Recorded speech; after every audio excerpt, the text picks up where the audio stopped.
All right, today I'm going to be walking you through a lot of the similarities between my Nocturne #1 on the piano, as well as the Valse by Chopin. So I'm just going to play the very little intro here for you, and then we're going to discuss about 7 main things that are really similar to these.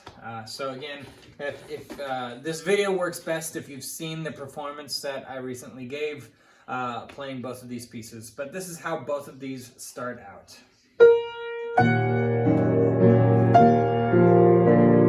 I should mention this one is my piece, so this is the Nocturne.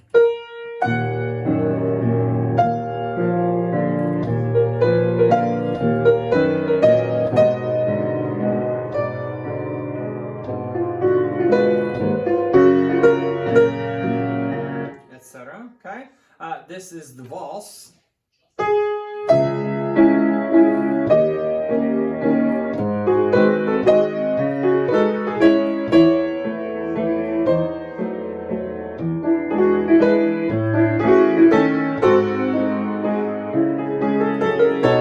Okay, so again, those are just kind of the similarities between these two pieces. So the first thing I wanted to mention is that when I wrote this piece, I knew that this was something that was written by Chopin, and I could not find the piece. So after days and days of trying to find this piece, because it was in my head so strongly, I ended up just writing it out. And I mention that because when you look at the first theme, the little melody here, they are identical for 9 measures, which is a lot. Now, Chopin's piece is in the key of C sharp minor, whereas my piece is in the key of E flat minor. But that melody is exactly identical in both of these pieces if you transpose this to the same. So I wrote both of these melodies out in E flat minor, and I'll put them up on the screen there for you. But they sound like this when they're played at the same time.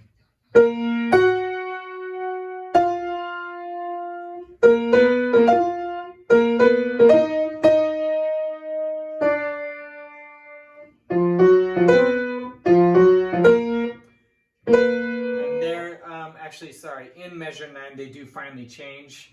Okay, and then there's still some similarities after that, but it's just really interesting. Now, we might have the exact same melody to at least start the piece, but these pieces do drastically change from each other. There is one other similarity, at least in terms of those melodies, those melodic themes right there. So as our pieces formed, we had a difference in measure markers before we got to this little.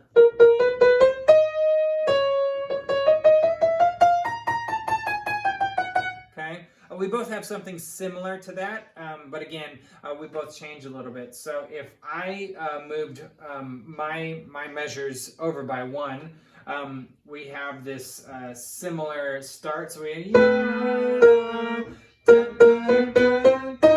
then Chopin goes to here, while I go to here, and I just hold out for this for a whole measure. And then Chopin again. Okay,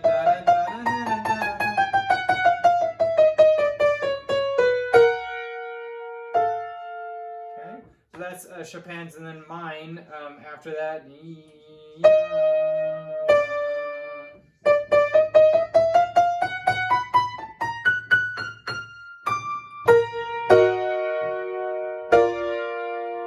Okay, so again, these are really similar, but they both have their own markings in this, and so that was another reason why I ended up writing this piece. Now, again, I was almost certain that this was something that had already been written, but as I started writing the music, it became my own piece, and so right away, one of the differences is between how both hands ended up playing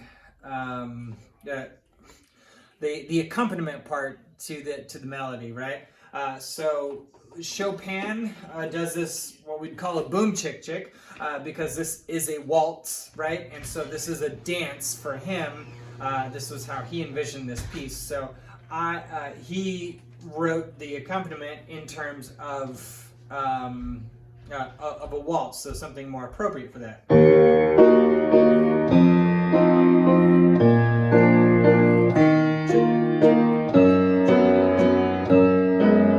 Something you could kind of dance along to. Now, when I envisioned this piece, I thought it was one of his nocturnes. So I wrote the left hand just a little bit more smoothly, so it moved more like this.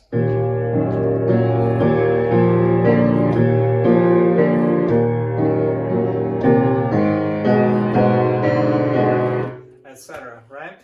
So again, those are the beginnings to each of our pieces. Now, the next thing I wanted to mention about that is that the chords that we used had some similarities, but also some changes.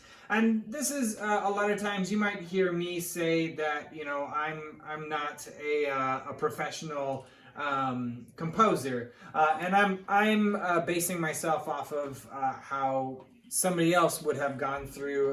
Well, first of all, we just created these chord progressions. You typically start with chord progressions before you start with the melody, and so Chopin was a little bit more inventive with his melodies. His chord progressions. Use some interesting things there. I won't dive into the theory too much for you, but the difference between how we, even under this exact same melody, we actually use different chords to get to the same ending, which is why these two pieces actually sound hopefully pretty different from each other with all the similarities. So Chopin starts out in E minor, then he goes to F major 7, B flat major, then he has what we call a suspension here with the E flat,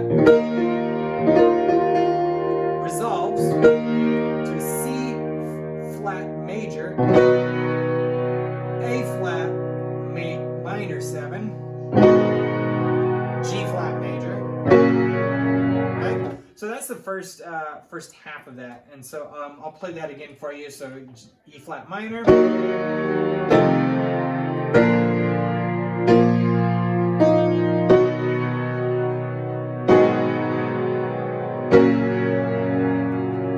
okay, and here's my part. So mine starts also in E flat minor. By the way, I transposed Chopin's music, so we'd have the exact same chord progressions in terms of the same scale. So he would have started his in C sharp minor, and they would have been different. But again, I won't get into that too far. E flat minor as me for well. Then I go to a slightly interesting chord. You don't see this one too often in his era, but you see this one a lot more. We have a 13-9 where you have your E flat minor chord, and then you're just adding some extra notes above it. This one is more appropriately named a 9 and a 13, and it's a total. It's not worth discussing everything, but it's an octave above where the bass line note is. So here's my bass note, and a ninth above that is this D here, and then the 13th above that is the F.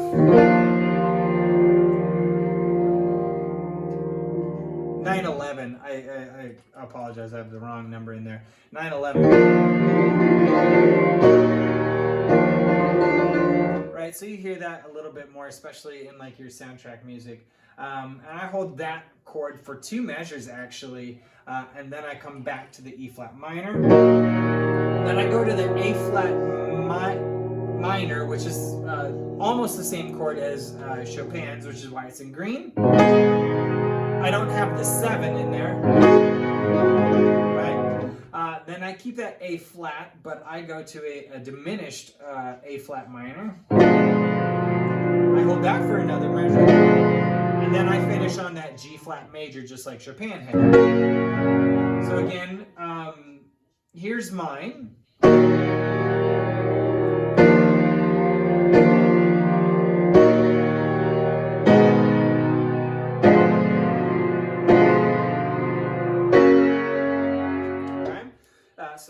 first half there, really, really different ways to kind of get, again, to these same locations. I guess it's kind of like climbing a mountain. There's lots and lots of different paths, and a lot of them end up at the same locations.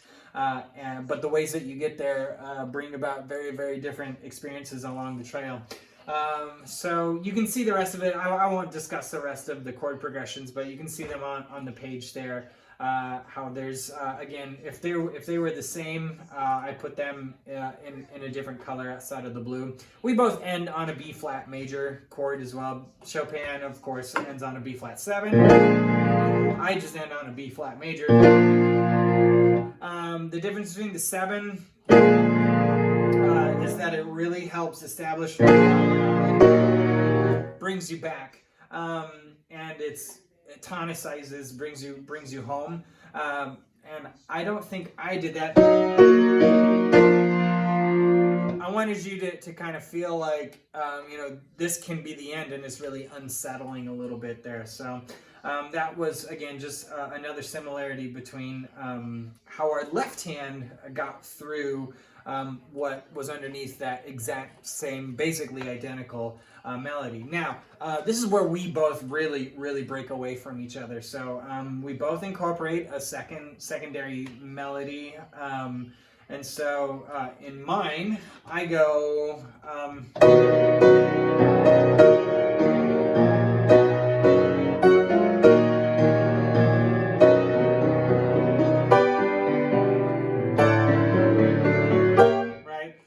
and then Chopin's went like this. It's really, really cool. He goes from something slow, slightly slow, something you could dance to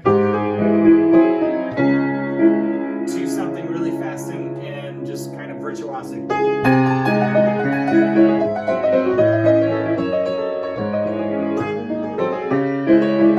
Right?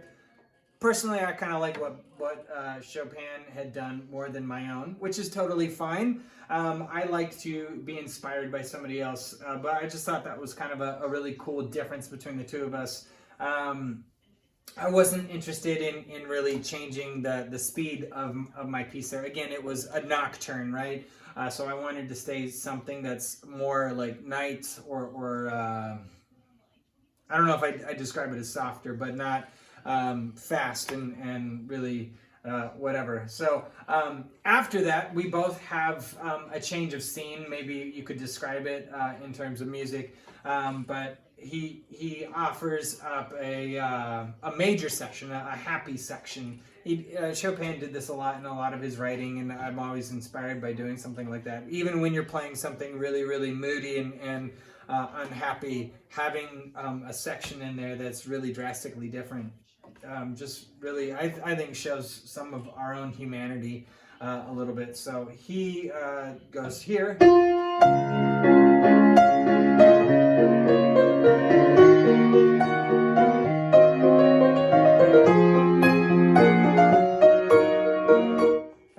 Something really, really cool. Whereas I go to this really, scenery-driven.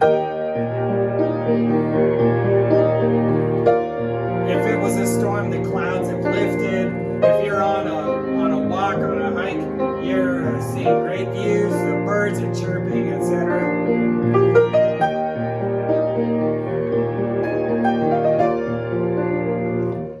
And again, in terms of chord progressions, mine is very, very basic. It's something that I do a lot. I have this, what you basically call a pedal point, this E flat. And then from there, that E flat stays throughout, which creates some interesting tones. I wouldn't say it necessarily creates tension, but it just creates really interesting colors. And then I just kind of pivot up and down from that. And then I do my typical, I state a little melody. And then I just make it more and more intricate.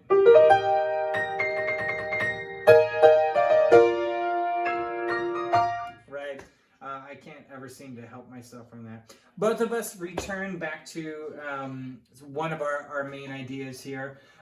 So I return back to the beginning theme.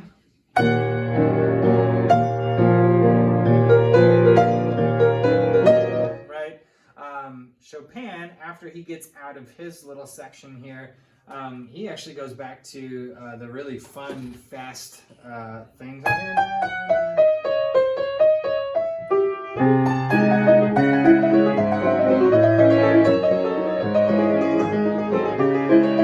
Right? So again, I like what he did more than I did. I didn't think either of us were very inventive with this piece. It wasn't something that really would change anybody's mind about how you compose, but it just shows off some of our cool things. Neither of us were really inventive with, especially the second half. When the themes came back, we both kind of restated our ideas. We didn't go too crazy switching up what we do, which is actually really uncommon for me. I almost never write something the same way twice, so that was uncommon for me. But then I do finish this just a little bit different for myself as well, right? I have this.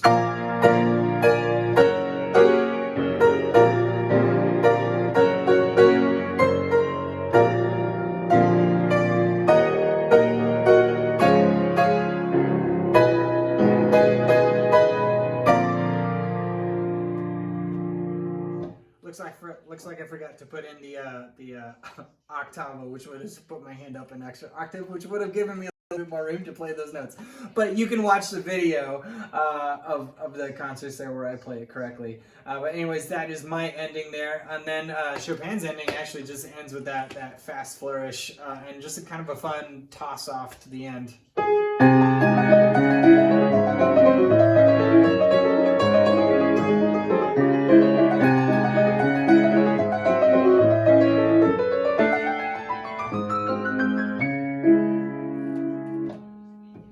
And those are our pieces. Also, now that I just heard my piano do it, I do need to get my piano tuned and all that sort of stuff.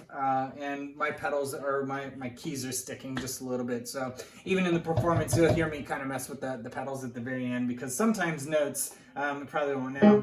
Yeah, it won't. But they'll stick. And so, yeah, you just have to lube your piano every once in a while to keep those hammers moving. It's all made out of wood, and right now it's spring. It's actually raining today, so it's it affects your instrument, and you always got to take good care of it. So, anyways, I hope you enjoyed the similarities and the differences between my Nocturne as well as what I was heavily inspired by, even though I didn't necessarily know it, about the Valse by Chopin.